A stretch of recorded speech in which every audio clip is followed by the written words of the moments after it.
Hello everyone, my name's Sean Theis, and my project for environmental science is the environmental impacts of mining and Wisconsin's debate over its mining laws.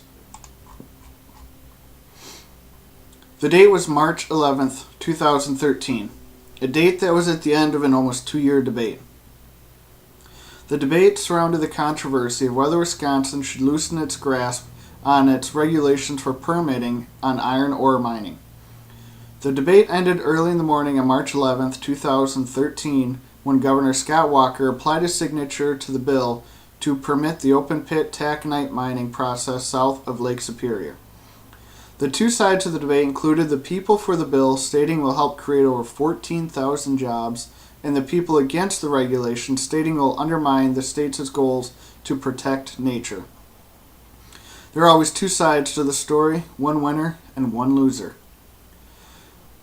When Governor Scott Walker entered office in January 2011, he had one main plan and one statement: Wisconsin is open for business. His goal was to introduce ways to increase the number of jobs in Wisconsin. One way was to ensure his signature ended up on a piece of paper that lowered the regulations on the permitting process for companies to obtain their permit to dig for natural resources. One recipient of this bill would be Gogebic Taconite. Gogebic is the company that is at the forerunner to digging the open pit mine. Open pit mining is a method of mining minerals from the earth by an open pit compared to tunnel mining. First, hydraulic shovel loaders would excavate the top layers of the earth to allow the specialized equipment to enter to dig open the mine and sort through the minerals Wisconsin has to offer. The process to even get to the minerals takes many months, and once a level has been reached to start extracting, decades of taconite are said to be in the soil.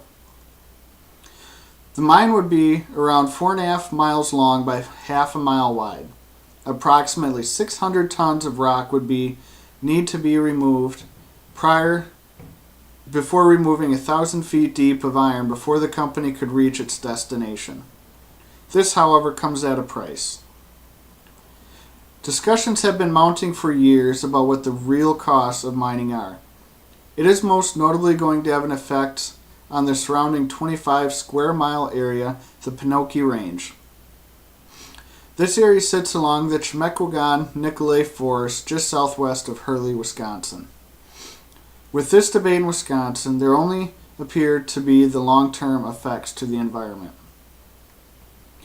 The environment will pay for the mining from the habitat modification, the fugitive dust emissions, erosion, sedimentation, and contamination to the surface and groundwater.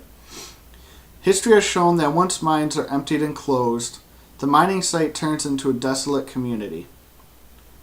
The mine would eventually be filled with water, but animals won't move in and people won't vacation there.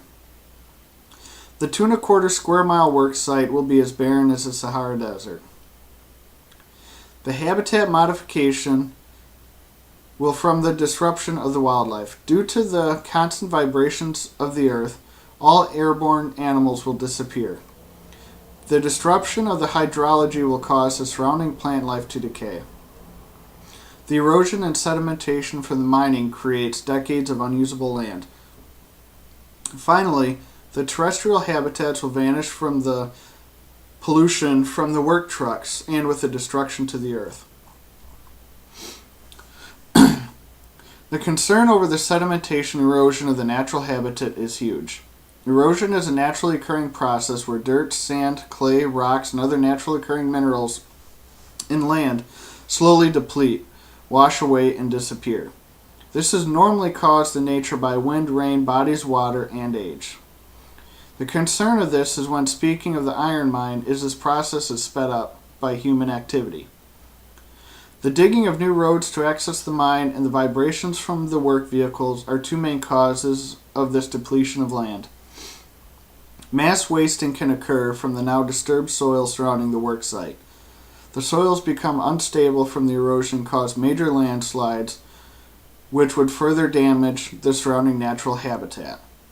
Some of the man-made causes of this type of erosion are from tailing dams, waste rock, and used iron piles. The main concern, however, for this project is a possible contamination to the surface and groundwater. When rocks are excavated for their natural resources, chemicals are released from the excavated rocks. Chemicals such as mercury, cyanide, sulfides, and arsenic. These dangerous chemicals will be released and will enter the water system, causing contamination. This is a water system that is used by thousands of various plants and animals. The effects of the contamination are catastrophic.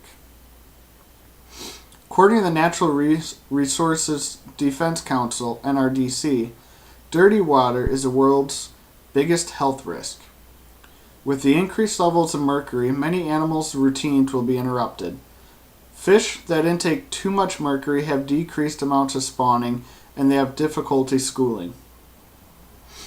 The mercury is a direct result on the fish's brains. Birds, however, tend to have more reproduction problems. Less eggs are laid each year, and the parent birds cannot care for their young to ensure their safety into adulthood. Mammals have problems with their nervous system and impaired motor functions. Mammals will tend to find hunting for food to be quite challenging. The effects of arsenic poisoning to animals is mostly found to be short, since arsenic used to be used as the main ingredient in rat poison due to its potency to kill small animals.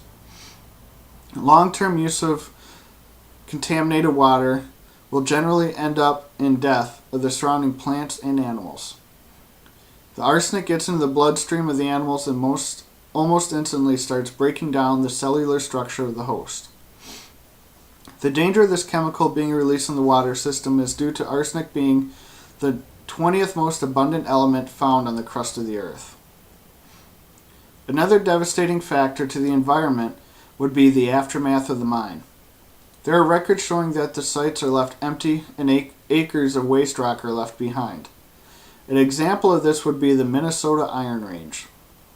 And besides for the hundreds of employees who eventually became sick from the dust and debris floating in the air and eventually getting to the workers' lungs, the land was left unusable. Millions of dollars went in turning this area into a tourist spot have left it a letdown to the state. The over 300 acres of land surrounding the mine was left with tons of waste rock. The reason? The company went bankrupt shortly after cashing in millions of dollars to avoid the cost of the cleanup. The waste rock, debris, and trash have left the area mostly uninhabitable. The cities adjacent to the mining area have enormous impact on the environment when a company starts to mine. The small cities or villages generally thrive and grow during the times of mining. Businesses grow, more people move to town, villages grow into cities, and more land is used for human consumption. Bulldozers and cranes whisk the brittle land away. These cities grow so fast that the environment is no longer a concern. When the mine is out of resources, the city soon goes dim, leaving tore up land of empty businesses and foreclosed homes. People have been battling this fight for almost 2 years. The arguments given above were all measured into determining if the environmental impacts far outweighed any positives from the mine. One of the groups, the Bad River Band of Lake Superior, is a tribe that has the status of being a sovereign nation.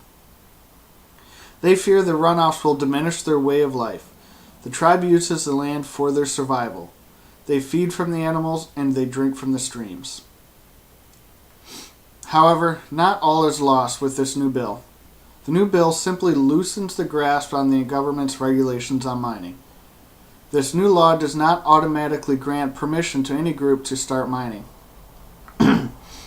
It is estimated that it could be years before any mining would start. Quebec still must apply for a permit. The new legislation was written to allow the officials 480 days to determine if a permit would be granted. The new legislation also states that the wetland damages are imminent, and for this, a $2 million permit application fee. It is impossible to fully understand how a dollar amount could be assessed on a static habitat. The new legislation to some only states that the new bill just minimized the amount a company would have to pay to handle and remove the waste rock during the mining process. The Department of Natural Resources, DNR, is primarily in charge of the application process for companies applying for a permit. Reports are run to determine the environmental impacts.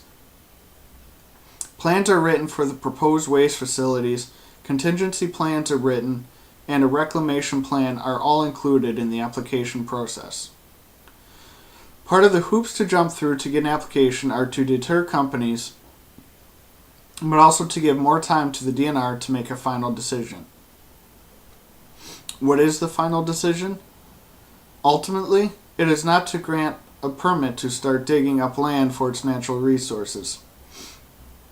It is a decision to put a price on Wisconsin's habitat, its resources, and its heritage. The political debate has engulfed many Wisconsinites into a rage of fury. For others, it has lifted the fear from the recession in hopes to bring more jobs and more money to the state. Now that legislation has passed, there are still two sides to the story. There have been no winners or no losers yet. The edge has clearly been given to Governor Scott Walker and Gogebic Taconite, while the environment is fighting an uphill battle.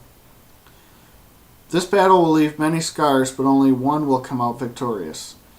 The environmental impacts of mining in northern Wisconsin are immense and will leave a grim future for the area. Time will only leave Wisconsinites with the thought of when or if it will happen.